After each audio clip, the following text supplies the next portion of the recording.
Good evening, I'm Padmasha Joshi and you're watching In Your Interest. The Iran-Israel conflict has entered its fifth day today, with Iran launching a fresh wave of missile strikes against Israel. This retaliation came just hours after Israel struck multiple sites in Iran's capital city, Tehran. Even the country's state-run television station was not spared, and people saw the direct hit during a live broadcast. And as all of this was unfolding, the G7 meeting kicked off in Canada. People hoped that there would be some kind of deliberation on peace and resolution in the meet, but far from that, the G7 today offered its own share of drama.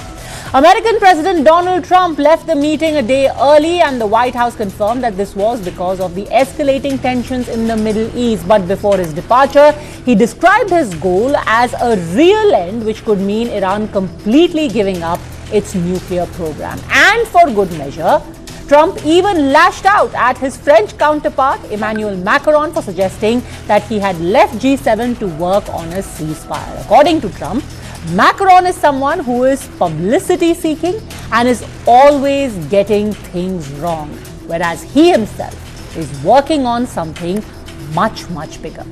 Now, the question before the world is, the suspense is, what is this bigger action, bigger solution that Donald Trump is working on? There is an offer that has been made, indeed, of meetings and exchanges. There is an offer that has been made, especially to have a ceasefire and to initiate broader discussions. And I think this is a very good thing. So now we need to see what the stakeholders will do. The president spoke a few minutes ago to say that there were ongoing discussions, which is a good thing. And so if the United States of America can achieve a ceasefire, it is a very good thing, and France will support it, and we wish for it. Then, I say it is absolutely essential that all strikes from both sides against energy, administrative, and cultural infrastructures, and even more so against the civilian population, cease. Nothing justifies this, and they are absolutely intolerable. What specifically is better than a ceasefire? What are you looking for here? An end. A real end, not a ceasefire. An end. Remember, Iran cannot have a nuclear weapon. It's very simple. Not to go too deep into it, they just can't have a nuclear weapon. Their program's going to be wiped out long before that. They're not going to have a nuclear weapon. I've been negotiating. I told them to do the deal. They should have done the deal. Their cities have been blown to pieces and lost a lot of people. They should have done the deal. I told them, do the deal. So I'm not too much in a mood to negotiate. There's shared concern about the risk of escalation, obviously, shared concern about the nuclear program of Iran, but absolutely a focus on how we de-escalate this, and that'll be a central focus as we go into the talks today, get that de-escalation. And of course, all of us are giving advice to our citizens, for British nationals in Israel. We're giving advice today to register their presence, so there'll be a portal for that. So I think all countries also taking the necessary measures on a protective basis. But while Donald Trump left a trail of intrigue and suspense in his wake, the politics over his early departure from Canada found an echo right here in India. Remember, the last few days have seen a full-blown war of words between the government and opposition in India over our foreign policy. It all started with Operation Sindoor, where the opposition claimed that India was left isolated in taking on Pakistan, that no country stood with us. Then when the Israel-Iran conflict started, India was attacked for distancing itself from a statement made by the SCO, a statement that condemned Israel. Even in the UNGA, India abstained from a resolution that sought a ceasefire in Gaza. Now, all of these issues clubbed together and used to stress that India's foreign policy is crumbling, it's a failure, and now, with Trump leaving the G7 prematurely, even this has been called a failure of the Prime Minister's quote-unquote hugplomacy with the US President. Bharat देश का प्रधानमंत्री Canada में G7 के लिए गया है, किसी प्रधानमंत्री के किसी व्यक्ति विशेष के निमंत्रण पर नहीं गया है, और वो निमंत्रण उन्हें विशेष परिस्थितियों में मिला है, वो सब जानते हैं। महत्वपूर्ण ये है कि विश्व के नेताओं से वो अब भी गलबहियां करते हैं या कुछ काम की बात करते हैं। वो डोनाल्ड ट्रंप को लाल लाल आंखें दिखा करके उनकी इस बात का प्रतिकार करते हैं कि सीज फायर उन्होंने कराया, ये मना करते हैं, या उनसे गलबहियां करते हैं, उनकी बात मान लेते हैं या चुप रहते हैं। कौन पूछता है G7 को आजकल? G7 में मोदी जी गए, उनको पहले नहीं बुलाया था। मोदी वेटिंग पे थे। बाद में उनको बुलाया गया, उनको भी बहुत विरोध हो गया उधर। कनाडा की कनाडा की कैबिनेट ने भारतीय प्रधानमंत्री को अपमानित किया और हमारे प्रधानमंत्री वहां चले गए। ये देश का अपमान है, मैं मानता हूँ। प्रधानमंत्री नहीं जाना चाहिए। प्रेसिडेंट ट्रंप वहां थे। प्रेसिडेंट ट्रंप को मोदी जी ने पूछा वहां जाकर कि आप ये कैसे बोलते हैं भाई कि भारत और पाकिस्तान का युद्ध आपने रुकवाया, मेरे सामने बोलो। ये बोलने की हिम्मत मोदी जी ने दिखाई वहां जाकर कनाडा में? नहीं दिखाई। नहीं, कोई पॉलिसी दिख ही नहीं रही। पहली बार ऐसा हो रहा है कि इतने महत्वपूर्ण मुद्दे पर, सीज फायर का मुद्दा है, जरूरी है, आवश्यक है, और लगभग पूरी दुनिया एक तरफ थी, लगभग, और भारत ने एक अलग तरह का रवैया अख्तियार किया और वोटिंग में भाग ही नहीं लिया। ये पहली बार हुआ, ये गलत हुआ है। और भारत की एक पारंपरिक, ऐतिहासिक और सांस्कृतिक भूमिका रही है इस रीजन में, वेस्ट एशिया के रीजन में। ईरान से हमारे संबंध बहुत पुराने हैं, इजराइल से हमारे संबंध पुराने नहीं हैं, लेकिन फिर भी हैं, नए हैं लेकिन मजबूत हैं। हमें हमारी भूमिका तय करनी चाहिए थी, जो हमेशा थी इस रीजन में, इस क्षेत्र में। भारत की भूमिका हमेशा थी, लेकिन हम अपने आप को एकदम आइसोलेट कर रहे हैं। And that brings us to the questions today, as the world is perhaps in its most unstable situation that we have seen in the recent past. Is India stand the only practical way forward of being equally distant or equally close to every country? And to call India's foreign policy a failure, is it factual or political? Joining us today on In Your Interest, we have Siddharth Yadav from the Bharatiya Janata Party, Advocate Ashpreet Khadial from the Congress, and Ambassador Veena Sikri, former Indian diplomat. Ambassador Sikri, I actually want to start with you because a lot of people are left wondering, what is India doing? Why has Trump left so early? Are we sort of floundering in trying to balance all sides? No, look, let us be very clear and very frank. I think India's foreign policy has been extremely successful. I think it is absolutely clear and correct that India's foreign policy, as far as, let me talk about all the points that you've raised in the previous, in your very excellent presentation. First of all, even if you talk about the ceasefire, the Yudh Viram, it's not a Yudh Viram, स्थगित किया गया है, but it is very clear that India's acceptance of a temporary suspension of the hostilities was at the request of the Pakistani DGMO.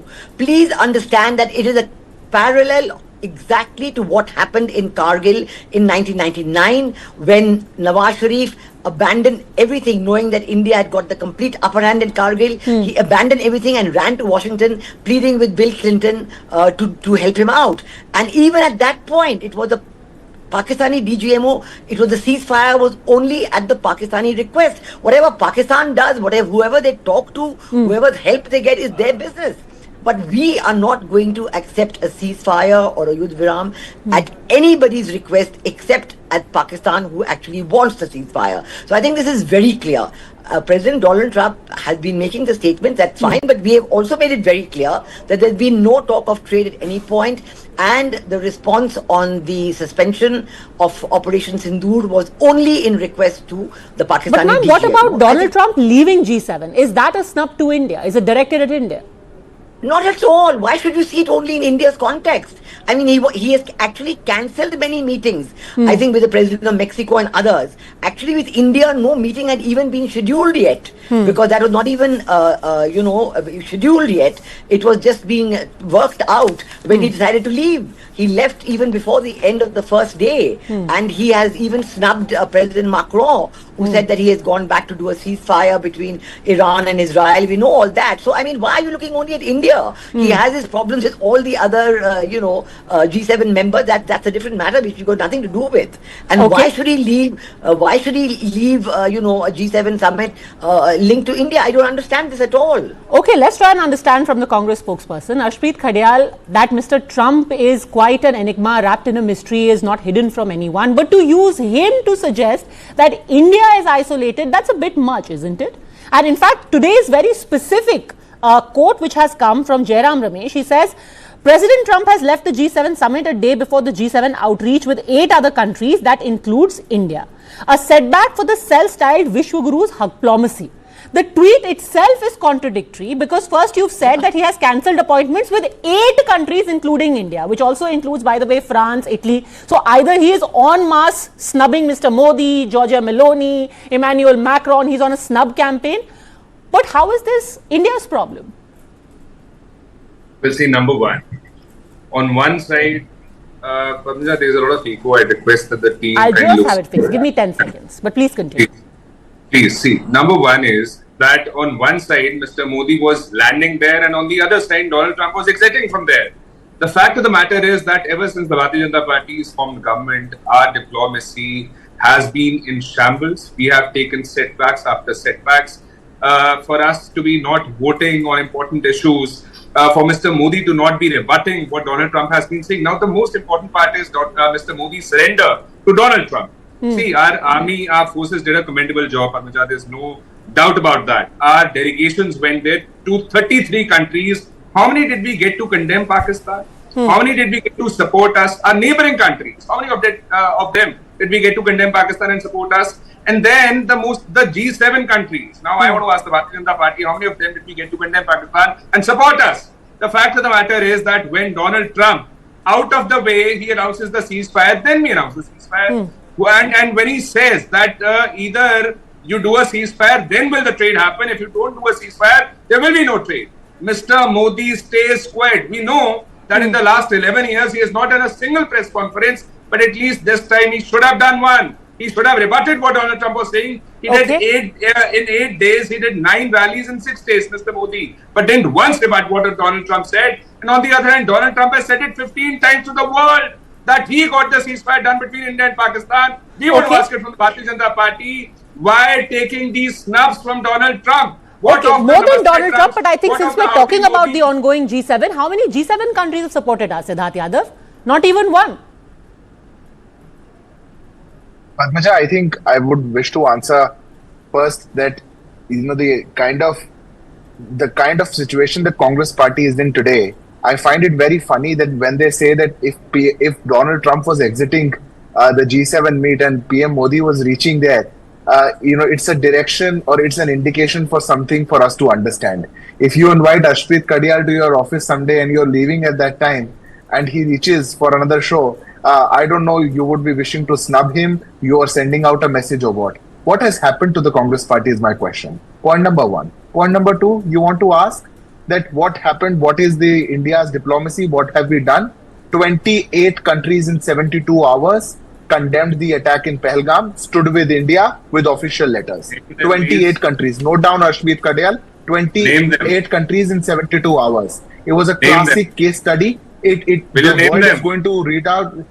Ashpreet, I was not speaking while you were speaking. Please have the courtesy to hear me out.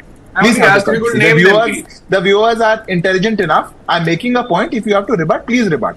28 countries in 72 hours. You asked me which G7 country. France came out with an official version saying India has a right to self-defense. India has a right to self-defense. And we did that. Now, I have another question to the Congress party. We chose to put a WTO treaty in abeyance, which is treated as an act of war. We crossed the international border of a nuclear state, which no G7 country has ever done in the past. Neither America has done. We chose that. We crossed the international border. We bombed Bhavalpur. We told the world that we have done so. Which country came out against us? Which G7 country made a comment against us? Who said that you can't be doing that against in international borders? The entire world, and we told the entire world that there is a zero tolerance policy for terrorism. This is the new normal. If someone decides to come to our country, we are going to respond in this manner. But again, I want to steer this back to the present, because there are some conspiracy theorists, Siddharth Yadav, who are even saying that, look, after 2018, the 26/11 attack, Barack Obama named Pakistan and condemned them for exporting terror onto India's soil. But we could not get Donald Trump to do it, one, and maybe he decided to exit early in order to avoid such a situation where he would be face to face with the Indian Prime Minister. I think this is stretching it a little too far, Padmaja. But if we are referring to Barack Obama's statement after the Mumbai attacks, we should also refer to what he has mentioned in his book about Prime Minister Manmohan Singh, about what India did, what India chose not to do, why India chose not to retaliate. 166 people were lost. The Indian Air Force chief came on record and said that the political leadership of the country had chosen and had held them back. Held the Indian before you forces respond back to that, and chose Ashpreet not Khadial. to retaliate. Okay, I think Ambassador Sikri also wants to come in. Look, I want to say one thing. I do not know how the opposition parties are making this kind of a hoo-ha when their own very senior members went with the delegations and distinguished themselves by speaking very well, by speaking in one voice, by Mr. Shashi Tharoor leading, Mr. Manish Tiwari as a member of another delegation, by the other opposition members, Asaduddin Owaisi and others. They all distinguished themselves. But ma'am, their logic is, if I may, because they are saying that, look, when we were on foreign soil, we were speaking for India as Indians. Now, within our country, it is our legitimate right to raise these questions. For example, Abhishek Banerjee, the TMC General Secretary. Certainly. You can certainly raise points within the country, which is absolutely free and fair, no problems at all. But, saying the same thing in a different way in India doesn't count at all, number one. And number two, I don't think any of the people who have gone on the delegations have come back and contradicted themselves, not even one. So I think other members of the same party may be doing it with a vengeance. For what purpose, I don't know, because they haven't gone in the delegations maybe. But certainly the people who have gone have not contradicted themselves, number one. Number two, I think you have to give full marks to India that we are maintaining our insistence on dialogue and diplomacy. With Iran, we have spoken with our foreign minister has spoken with the foreign minister of Iran. The conversations are ongoing. It's not that we are isolating ourselves from anyone at all. We are in fact maintaining our absolute position of multi-alignment, of strategic autonomy, and talking to all the parties so that we can ensure that we move towards dialogue and diplomacy. I think there's nothing wrong with that. I think Indian government has done it very well. They've played their cards very well, and in fact, many other governments are appreciating this. Okay, Ashpreet Khadial. So I don't know why there is becoming a controversy for no rhyme or reason. May I thank you? Panja, number one. The Bharatiya Janata Party had no answers to the questions that were posed to them. I want to ask the Bharatiya Janata Party, if the diplomacy had done a great job, then why has IMF extended $1 billion to Pakistan? Why has the World Bank extended $20 billion to Pakistan? That's the second installment of the loan which was already sanctioned to them. You know that, Ashpreet Khadial. Allow me to complete, otherwise I'll have to interrupt you. Please hear me out. Number two, why has ADB extended $800 million to Pakistan? Why did the Trump administration in a federal court in the United States of America said that because of us the ceasefire was done, we used trade for that? Why has Russia also started taking the same line that USA got the ceasefire done? Why at the UNSC, Pakistan has gotten 2 major seats? They are going to be chairing committees. And number three, the Trump administration has time and time again been saying it. They have said for 15 times. 11 But Ashpreet Khadial, to be fair, how can we stop Trump from saying whatever he wants to say? This man has been saying for the last 3 days, Iran and Israel should do a deal. Iran and Israel should do a deal. They should take the deal. We will better deal. This person has had 2 lawmakers, 2 Democrats shot in his own country. There were riots in their largest cities and they could not stop it. They brought out the National Guard, and you expect us to seriously believe that Donald Trump is brokering deals or ceasefire elsewhere in the world when you can't stop rioters on the streets of your own country? Well, a lot of Namaste Trump, a lot of Howdy Modi events happened. A lot of chest thumping used to happen about the equation, the relationship that we shared with them. But when it came to holding their end of the bargain, what did USA do? They have been humiliating and mistreating Indians. More than 1,080 have been deported back. And the way they have been deported back, everybody has seen. Because they were there illegally. How are the two connected? We also deport people who are in our country illegally, but that doesn't mean that our relations with the country is spoiled. How are the two things connected? I'll tell you how. Deporting is one, humiliating them is another. They were not supposed to put them in chains. They were not supposed to treat them the way they treated and made a mockery of Indians in front of the world. Mr. Modi should have spoken. A foreign minister should have spoken. Number two, Kuwait has already lifted the visa restrictions that it had imposed on Pakistan. UAE has already granted the 5-year visas to Pakistanis. Qatar, Kuwait and Malaysia have already extended, rather echoed Islamabad's line. We want to ask the Bharatiya Janata Party, Mr. Modi, the least he could have done was rebutted what Donald Trump has been saying when he was doing all those rallies. When he skipped the all-party meeting, when he did not agree to have a special parliament session, the least Mr. Modi could have done was... Okay, so the center of this is again Donald Trump. Snub upon snub upon snub. Everything is a snub. The 16 statements he has made and now his departure. Padmaja, I'll highlight the contradiction made by my learned friend from Congress party. All the visa liberalized schemes that he's mentioning are from the Islamic countries. Now, for your viewers, for your understanding, I wish to highlight what has changed over the years. What of the $20 billion? Whenever we engaged with Pakistan earlier, there was a joint statement by the Organization of Islamic Countries. Have the courtesy, Arshpreet, don't get so agitated. There was a joint statement by Organization of... What of IMF, ADB, World Bank, the money that Pakistan has been getting out of this? Padmaja, please let me know when he's complete. The massive sums of money, the stacks of money that Pakistan's been getting, would you not want to answer that? Why is Pakistan gaining so much? Why has it been gaining so much? Should I answer now? Okay, keep quiet and listen to the answer? You asked the question, answer now. Now, can you keep quiet and listen to the answer? What has changed over the years, and I wish to tell your viewers, whenever we engaged with Pakistan earlier in the past, the Organization of Islamic Countries used to come out with a joint statement condemning India, where is the joint statement this time?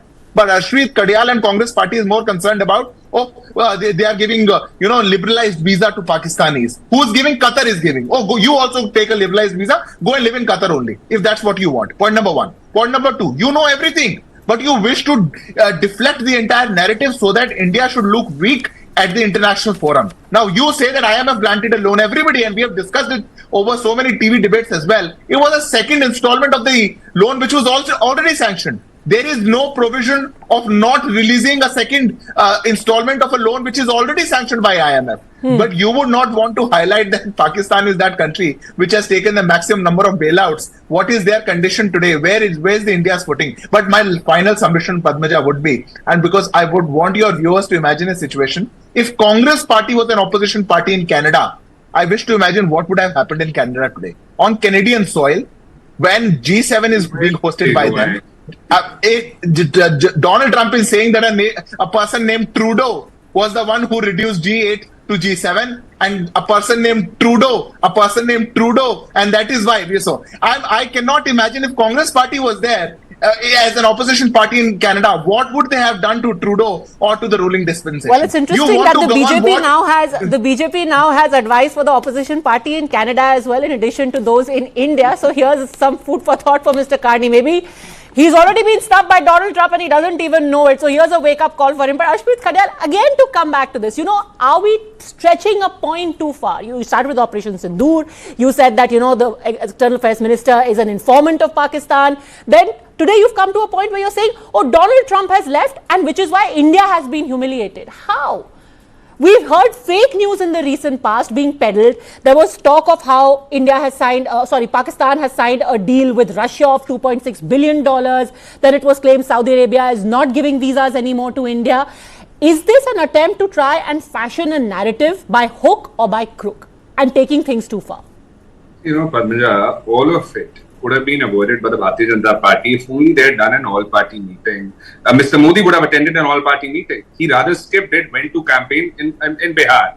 Then we requested for a special parliament session. They did not even have a single special parliament session over this issue. Number three, Bharatiya Janata Party's lies time and time again. Their own leader, Subramaniam Swamy, exposed them on the jets. The fact of the matter is that the Bharatiya Janata Party should have come clean. The Bharatiya Janata Party should have spoken the truth.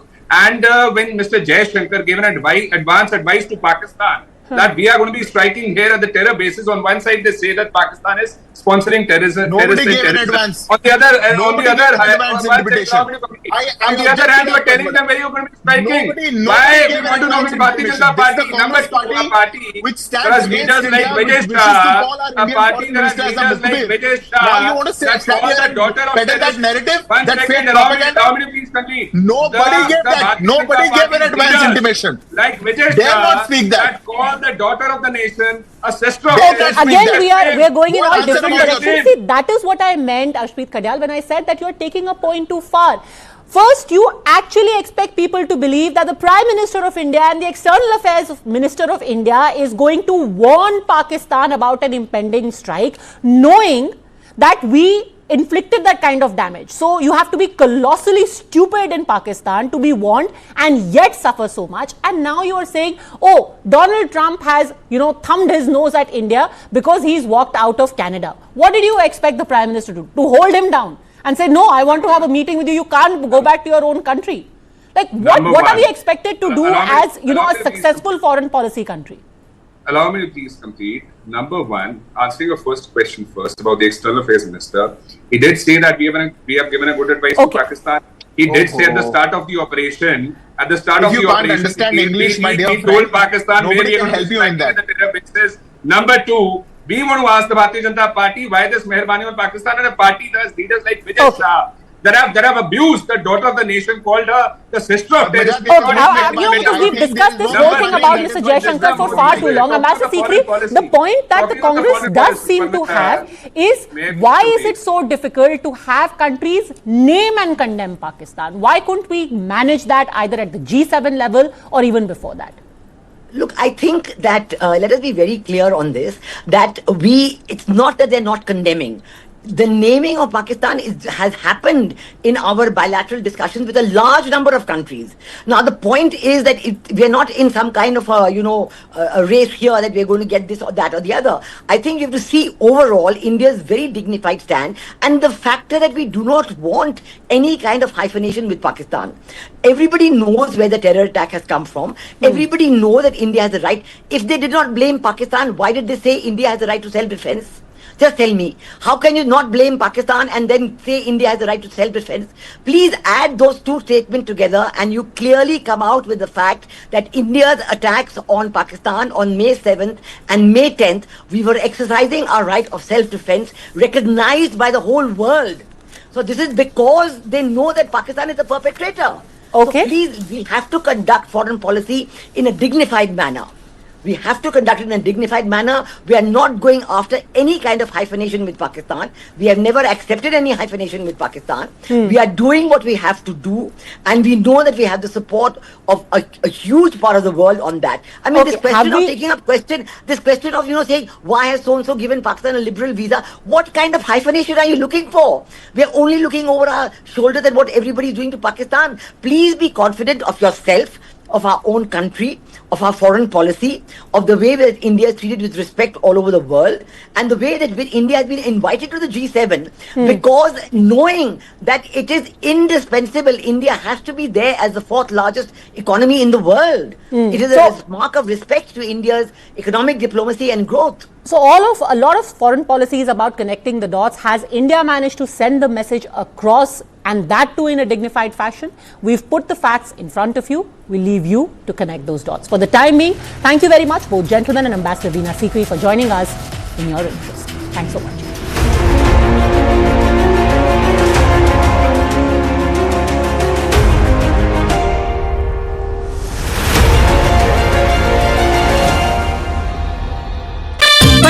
खेलता है, झूलता उछलता है, दौड़ता कभी कभी दौड़ कराता है, आगे आगे बढ़ता है इंडिया, अमूल दूध पीता है India. Darkness in the silence of the night, where the roads carry. Let there be dark. Scorpio and Carbon is here, the big daddy of SUVs. Every brand tells a story, and they are the storytellers, the Sutradhars. They present a brand with band, baja and barat to you. They are the Brandwalas.